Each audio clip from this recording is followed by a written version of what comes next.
Assalamualaikum warahmatullahi wabarakatuh. Perkenalkan, nama saya Eka Masrani Arsyad, NIM 24122060. Di sini saya akan menjelaskan tentang langkah-langkah dalam analisis proses bisnis.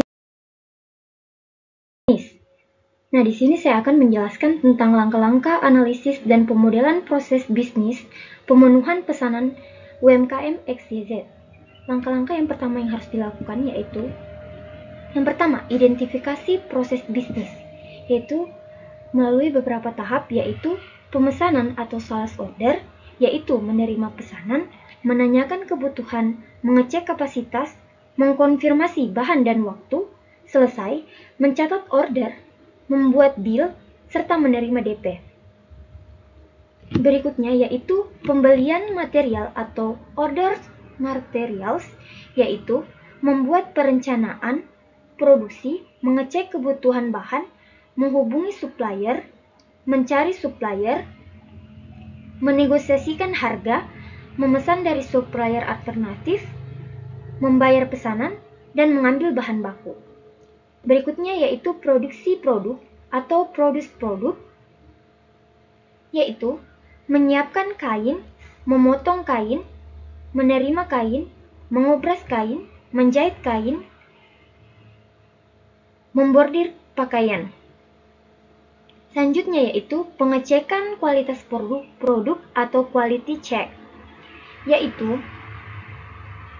menerima pakaian jadi, membersihkan benang, menjahit kancing, menyetrika pakaian, mengemas pesanan, serta memeriksa kembali pesanan. Yang terakhir yaitu pengiriman barang atau shipping, yaitu mengirimkan pesanan, menerima pelunasan, mencatat pelunasan, serta membuat invoice. Langkah berikutnya yaitu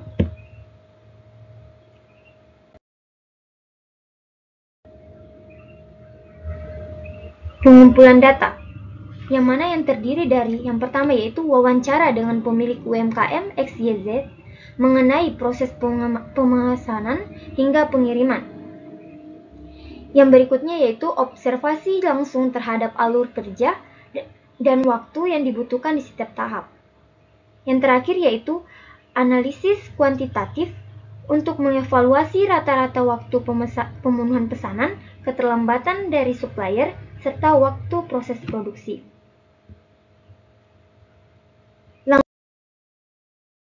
Langkah berikutnya yaitu pemetaan proses, yaitu terdiri dari proses manage sales order, yaitu penerimaan dan pencatatan pesanan. Yang kedua yaitu order material, yaitu pemesanan bahan baku dari supplier. Yang berikutnya itu produce produk, yaitu proses produksi dari pemotongan hingga finishing. Yang berikutnya finishing, yaitu penyelesaian akhir seperti pengepakan. Yang terakhir yaitu account receivable, yaitu penagihan dan pencatatan pembayaran. Baik, langkah selanjutnya.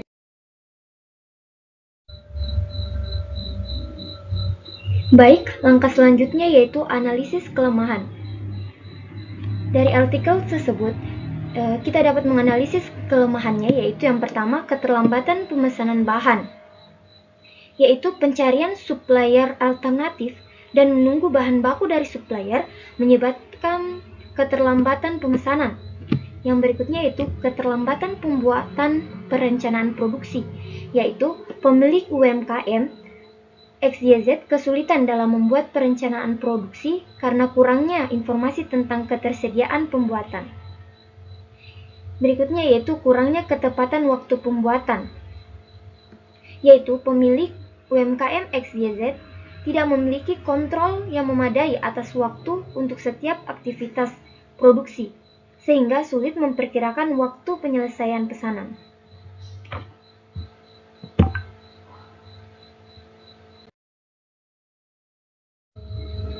Baik, langkah selanjutnya yaitu rekomendasi solusi. Yang pertama, implementasi sistem ERP untuk integrasi data stok, supplier, dan pesanan. Yang kedua, paralelism, dalam aktivitas produksi seperti memesan bahan baku bersamaan dengan perencanaan produksi. Yang ketiga itu automasi pencatatan stok untuk mengurangi aktivitas pengecekan manual. Yang keempat, diversifikasi supplier untuk mengurangi ketergantungan pada satu produk. Yang kelima, optimasi proses bisnis melalui eliminasi aktivitas non-value idea seperti negosiasi harga yang tidak efektif.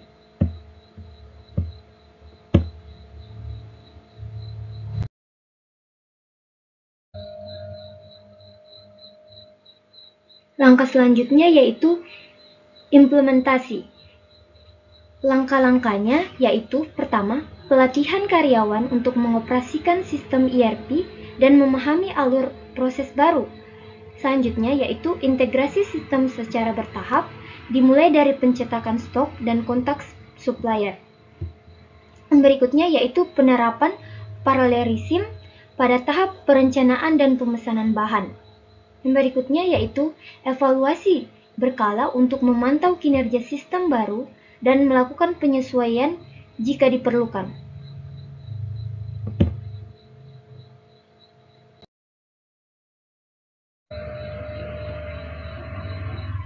Langkah yang terakhir adalah evaluasi, yaitu yang pertama, dengan monitoring dan evaluasi kinerja, yaitu dengan menggunakan laporan sistem, analisis data, atau observasi kinerja. Yang berikutnya, pengukuran dampak, yaitu membandingkan data sebelum dan sesudah implementasi atau menggunakan metrik kinerja seperti Return on Investment atau ROI. Yang terakhir yaitu penyesuaian, yaitu menambahkan fitur, meningkatkan sistem, atau mengganti sistem yang kurang efektif.